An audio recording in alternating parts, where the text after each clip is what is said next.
नमस्कार मित्रों, मैं डॉक्टर मुकेश आपका एक बार फिर से हार्दिक अभिनंदन करता हूं आपके चैनल एस्ट्रो नक्षत्र 27 पर। दोस्तों, अभी मैं आपके सामने उपस्थित हूं राहु केतु के गोचर ट्रांजिट संचरण से रिलेटेड फलित लेकर वृषभ राशि के जातकों की 18 वर्षों के बाद राहु फिर से एक बार मेष राशि में और केतु तुला राशि में गोचर करने वाले हैं। क्या फलित होंगे आपके लिए कुछ खास है। क्यों? क्योंकि राहु अभी तक आपकी ही राशि में गोचर कर रहे हैं। 18 महीनों में राहु ने आपको बहुत कुछ दिया, लेकिन चैन भी छीना। अब वो आपके जन्म चंद्रमा को छोड़ते हुए वक्री होते हुए आपके 12वें भाव में गोचर करेंगे, वो भी मंगल की राशि में। वहीं केतु मंगल की राशि को छोड़ते हुए वृश्चिक राशि से तुला राशि में गोचर करेंगे और तुला राशि आपके स्वामी की राशि। केतु फिर से शुक्र की पावर बढ़ाएगा।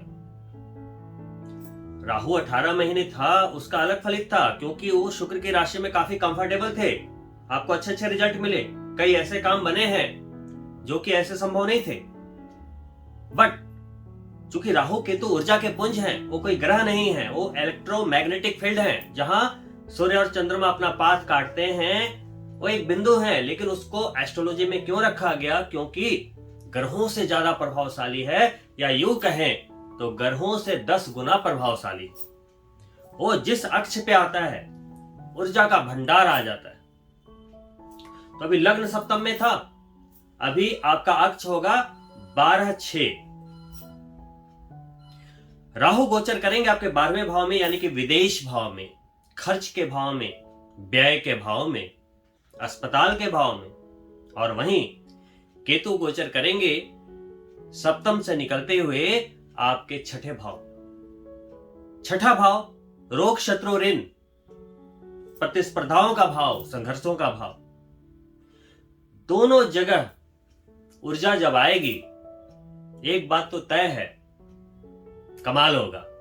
तो क्या क्या होने वाला है देखिए। सबसे पहले मैं बताता हूं, आप 12/6 के अक्ष पे आ रहे,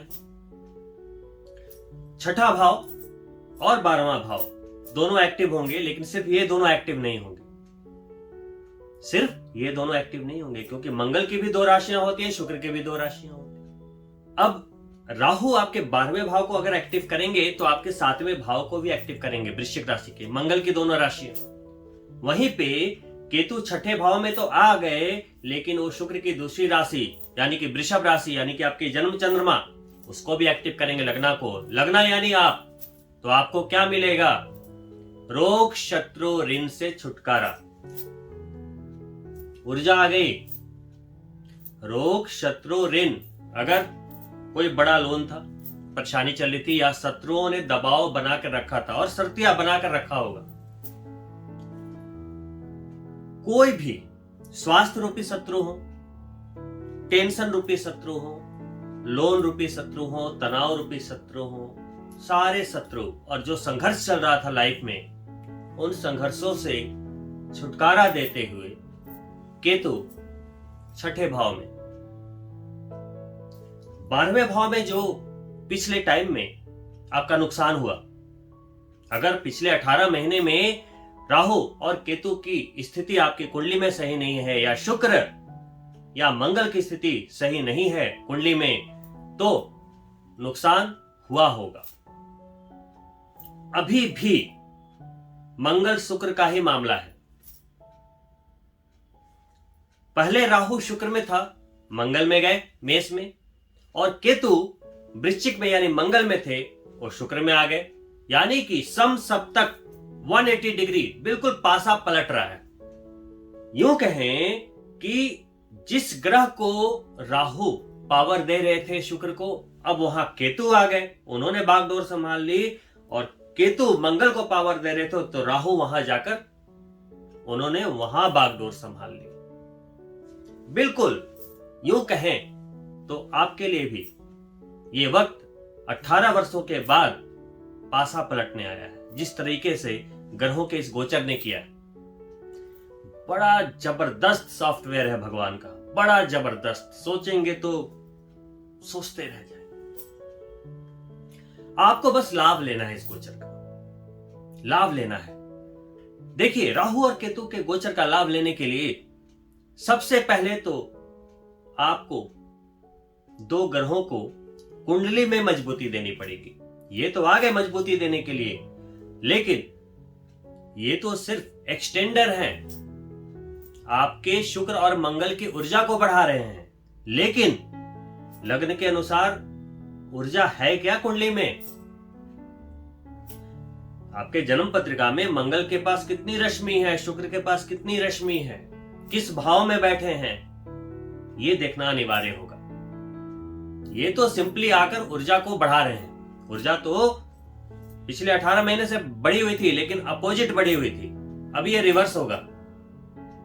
अगर पिछले 18 महीने से आप किसी परेशानी में फंसे थे, तो अब ये निकल जाएगा। पिछले 18 महीने से कोई रोग, शत्रु, ऋण हुआ था, वहां पे आप विजय प्राप्त कर सकते हैं। लेकिन ट्रांजिट के साथ साथ हमेशा हमें अपने लाइफ का अप्रोच चेंज करना पड़ता है, बिहेवियर चेंज करना पड़ता है, एटीट्यूड चेंज करना पड़ता है।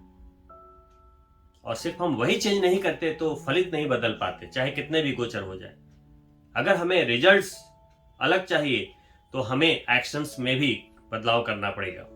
दोस्तों, शनि कर्म फलदाता है और राहु केतु को हमारे पुराने जन्मों के कर्मों का एग्जीक्यूटर कहा गया है, निष्पादन करने वाला कहा गया है। मतलब राहु हमें माया की तरफ धकेलता है। जितने मटेरियलिस्टिक थिंग हैं, जितने भौतिक चीजें हैं, जितनी सुख संपदाएं हैं, फिल्मी दुनिया, शराब, जुआ, व्यसन, एक्साइटमेंट, कुछ भी जो जोश से होता हो, उन्माद में होता हो, व्यसन में होता हो, पैसा।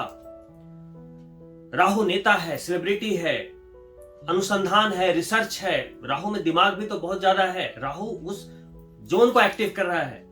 राहु और केतु मल्टीटास्किंग कराते हैं, विदेश से संबंध बनाते हैं, छिपी हुई चीजों को समझने की शक्ति देते हैं। वो तो चीजें ठीक है, कम्युनिकेशन में कोई वो नहीं है, बट हमें देखना पड़ेगा कि हमें ये 18 महीने क्या अप्रोच लेकर चलना पड़ेगा। तो अब मैं बात करता हूं कि आपको मिलने क्या वाला है। देखिए, राहु ने 12वें को एक्टिव किया और 12वें के साथ साथ कौन एक्टिव हुआ? आपका 7वां भाव। यानी कि अगर आप विदेश से जुड़े हैं, फॉरेन से रिलेटेड किसी भी बिजनेस में, इंपोर्ट एक्सपोर्ट में, या कुछ आप मल्टीनेशनल कंपनी से जुड़े हुए हैं, तो आपको कुछ ऐसे अवसर मिलेंगे कि आप अगर अभी इंडिया में हैं तो बाहर जाकर काम कर सकते हैं, फॉरेन में काम कर सकते हैं, या पहले से अगर आप फॉरेन में काम कर रहे हैं तो अभी आपका बिजनेस मल्टीपल होने वाला है या बहुत जबरदस्त बढ़ोतरी होगी। 7वां और 12वां भाव एक्टिव हुआ है। कुछ लोग शादी के लिए सोच रहे थे, तो हो सकता है लड़कियों के लिए एनआरआई पति मिल जाए या लड़कों को विदेश में ही कोई दुल्हन मिल जाए। शादी होना और फिर विदेश जाना, यह भी संभावित है। 7वां और 12वां एक साथ एक्टिवेट हुआ है। तो एक बात तो तय है, विदेश से कनेक्शन अगर आपके हैं, लाभ मिलेगा। और दूसरा, अगर पिछले 18 महीनों में कोई नुकसान हुआ था तो वहां पे नियंत्रण बनेगा, रोग, शत्रु, ऋण पे। अब केतु क्या देगा? देखिए, केतु 6ठे भाव में आया है, स्ट्रगल के भाव में आया है, और उसने साथ साथ आपके लग्न को एक्टिवेट कर दिया। सीधा आपसे संबंध है। लग्न क्या है? आपकी जड़ है, रूट है। अब वो आपको हर स्ट्रगल से बचाकर रखेगा। बस ये चेक करना है आपकी कुंडली में शुक्र कैसे है। यहां राहु केतु को ट्रीट नहीं करना। बहुत सारे लोग प्रोग्राम देख रहे होंगे, अरे राहु केतु का गोचर होने वाला है, राहु केतु का, क्योंकि शनि से भी ज्यादा मायने रखता है राहु केतु का गोचर। लेकिन यहां हमें राहु केतु को ट्रीट नहीं करना। राहु जिस राशि में जा रहा है उसे ट्रीट करना है। अब राहु कहां जा रहा है? 1 नंबर में। 1 नंबर क्या है? मेष राशि। मेष राशि क्या है? हमारा सिर। तो हमारे जो सिर पे है राहु का साया रहेगा, तो हमें जो डिसीजन लेना है बहुत गंभीरता से सोच समझ कर लेना है। एनर्जी आएगी, एक्साइटमेंट में कोई काम कर दिया, वही तो राहु है, वही तो राहु है। राहु लाभ देता है, लेकिन जिसमें गट्स है बस उसी को देता है। राहु लॉटरी लगाता है, लेकिन उसकी लगाता है जो खरीदते हैं। बाकी तो 95 लोग ऐसे निकल जाते हैं, अरे मुझे नहीं लेना, कुछ नहीं होता। तो राहु जो निराशावादी हैं उनका साथ नहीं देता। अगर राहु को ट्रीट करना है तो पहले अपनी मानसिकता को ट्रीट कीजिए कि नेगेटिव चीजों को हटाइए, पॉजिटिविटी को लाइए, तब लाभ देगा राहु, है ना। सिर्फ हनुमान चालीसा पढ़ने से राहु साथ नहीं देगा। तो अगर राहु के लाभ चाहिए तो अपनी कुंडली में मंगल को ट्रीट कीजिए। मंगल अगर पहले से बढ़िया है तो बहुत बढ़िया। उसी तरीके से केतु का लाभ लेना है। केतु देखिए, जिंदगी में जब जब केतु की दशा आती है, केतु आता है तो बहुत लाभ देता है, अचानक आपको उठाता है। भाव पे भी डिपेंड करता है कौन सा भाव है, कौन सा भाव एक्टिवेट किया। तो छठा भाव एक्टिवेट हुआ है। यहां राहु और केतु का जो एक्सिस बना है, आपको जितने भी नुकसान हैं, स्वास्थ्य से संबंधित, पैसे से संबंधित, शत्रुओं से संबंधित, तनाव से संबंधित, निकाल लेगा। सिर्फ शुक्र को यहां मजबूत रखना है। केतु को ट्रीट नहीं करना, शुक्र को ट्रीट करना है। अगर कुंडली में शुक्र में पावर नहीं है तो शुक्र की पावर बढ़ानी है। शुक्र अगर अशुभ है तो शुक्र के दान करके शुक्र की शुभता बढ़ानी है। राहु केतु को कुछ नहीं करना है ना।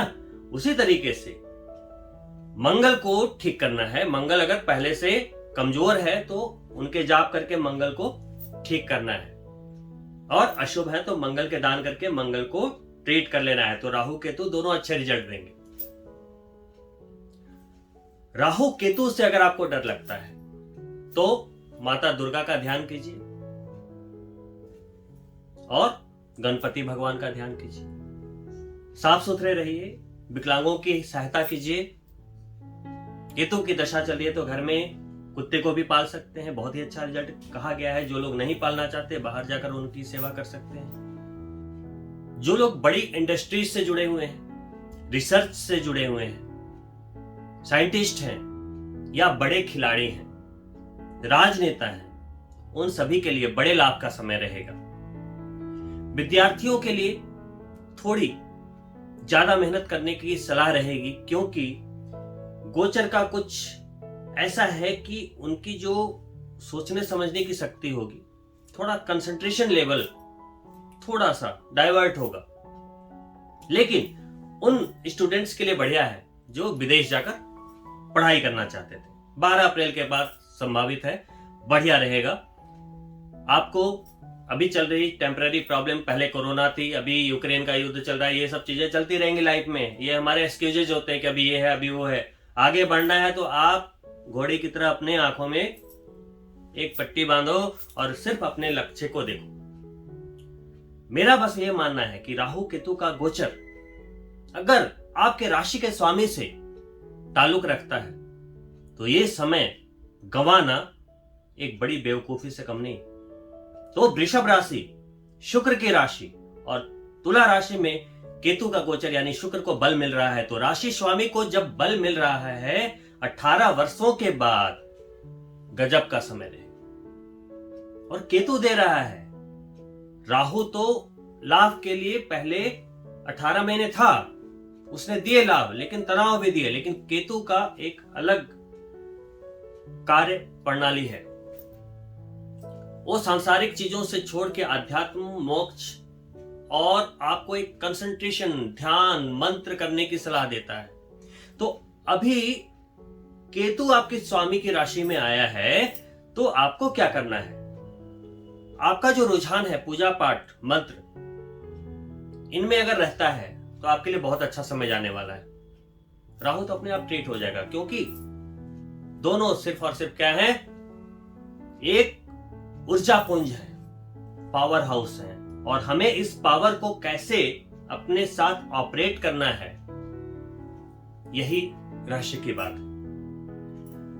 राहु के तो कुछ नहीं करते, वो हमारे शरीर में कुंडली के हिसाब से एक स्पेसिफिक भाव की ऊर्जा बढ़ा देते हैं, उस राशि की ऊर्जा बढ़ा देते हैं। एक बात तो तय है कि अगर आप काम करते रहे तो इस अवधि में 18 महीने में आपको अचानक बड़े बड़े लाभ होंगे। बिल्कुल संभावित है, बिल्कुल भी संभावित है। साथ ही आपका ध्यान, पूजा पाठ, मंत्रों की ओर, आध्यात्मिकता की ओर थोड़ा रुझान भी बढ़ेगा। आपको एक बात तो समझ में आएगी कि कोई तो है और उनकी आराधना आवश्यक है, उनका साथ आवश्यक है, क्योंकि पिछले 18 महीनों में आपको यह समझा दिया होगा, तभी केतु आए हैं उस ध्यान को फिर से बढ़ाने के लिए। क्योंकि आपने जो तनाव झेला है 18 महीने, सोच कर देखिएगा मैं किस बात को कर रहा हूं। अब वहां पे शांति आएगी, लेकिन हमें उसके लिए प्रयास करना पड़ेगा। कुल मिलाकर वृषभ राशि के जातकों के लिए बढ़िया लाभ का समय। राशि स्वामी की पावर जब जब बढ़ती है, गोचर के परिणाम तब तब शानदार ही होते हैं, इसमें कोई भी शक नहीं। तो मेरी शुभकामनाएं हैं कि आप इन 18 महीनों में जीवन में वो सब पाएं जो आपने कभी सपने में देखा था। घर हो, गाड़ी हो, सफलता हो, विद्यार्थियों के लिए कोई भी प्रतिस्पर्धा में सफलता की बात हो, दाम्पत्य जीवन सुखी रहे, हर तरह से रिश्ते, वाणी, सम्मान, यह सभी के वृद्धि हो। इन्हीं शुभकामनाओं के साथ मैं अनुमति चाहूंगा। और दोस्तों, अगर आपने अभी तक हमारा चैनल सब्सक्राइब नहीं किया और आप हमारे चैनल से नए जुड़े हैं तो कृपया सब्सक्राइब करें, और अगर दी गई जानकारी आपको अच्छी लगी हो तो लाइक करें और अपने मित्रों के लिए शेयर भी करें। जल्द ही आपसे मुलाकात करता हूं दूसरे वीडियो में। तब तक के लिए नमस्कार मित्रों।